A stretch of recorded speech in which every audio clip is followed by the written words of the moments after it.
from HopZine.com. Thanks for joining me for another video beer review. This time we've got a bottle of beer from Germany, and it's a traditional German Gose. This is a Leipziger Gose. As you can see, this all came out of me chatting to one of my subscribers, Jens, King of the Beer Mail. You've seen him send me incredible European beer before. So I've never had a traditional one. He sent me another one, a more modern one. But this is a traditional Leipziger Gose, as it says, brewed with spice, and that is, it's brewed with salt, which is I guess the thing that makes a Gose a Gose, and it also uses coriander. This is from a brewery called Bayerischer Bahnhof, Gasthaus, and Gosebrauerei. There you go, see it on top. Picture of that's actually an American train. It's got a cow catcher and all that business on. Why is that on there? Odd. Anyway, so this is what's the ABV? 4.6% ABV. Traditional German Gose. Gose has kind of had a little bit of a revival in the UK.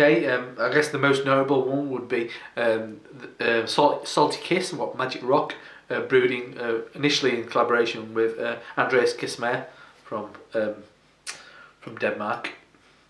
But I've never had a traditional Gose, so I'm really excited to try this. So yeah, because Gose and Berliner Weiss have become massively popular in the UK. I guess it's a easier way of producing a sour beer than a lambic style beer. I think it's bottle conditioned. I'll pour with care. Pouring very pale. I mean, out of the bottle, it's very, very pale. Yeah, I think there's a bit of a creamy smear of yeast on the bottom. Beer in the glass, yes, absolutely. It's definitely got a haze to it. Very, very pale yellow. Slight copper edge to it. The head, pure white froth. So let's check out the aroma. This is going to be interesting.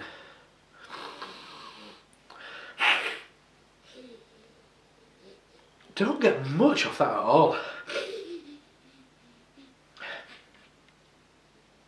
There is a mild saltiness. There's a hint of something which is reminiscent of cream soda. Very, very mild though.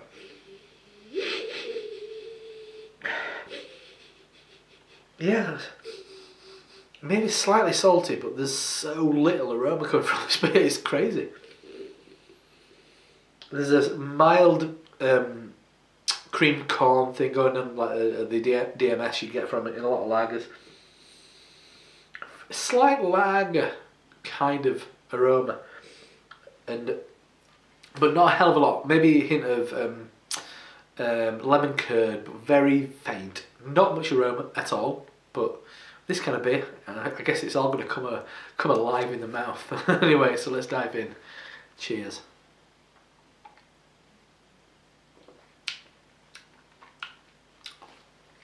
Fascinating.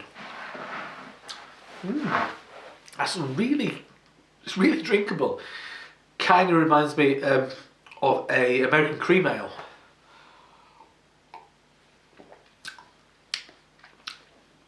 With maybe a slight hint of the lactic sourness you get from Berliner Weiss. Not much though.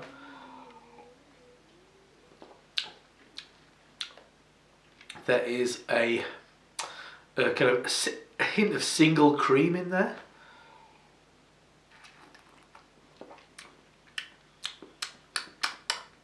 Yeah, oddly, yeah, that's it. Single cream. Maybe a hint of gooseberry, melon, but it's very lager-like in its crispness, and it's very palatable. It's got this slight hint of lemon in there. As I said, this kind of creaminess to it.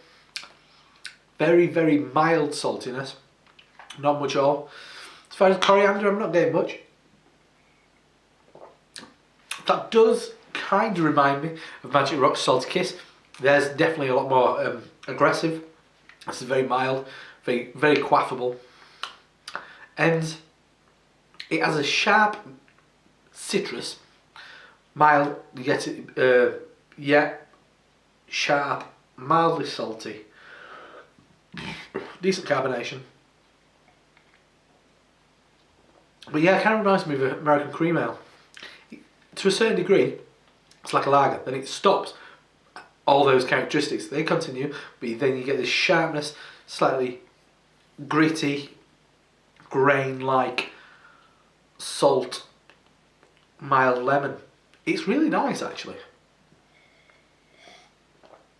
It's so peculiar, so different. I guess when you think of German beer, you think of Pilsners and Weiss beers and things like that, you can see it kind of fits in that world.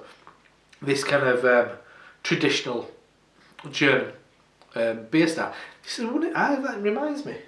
Coriander and salt. This is a historical brewery.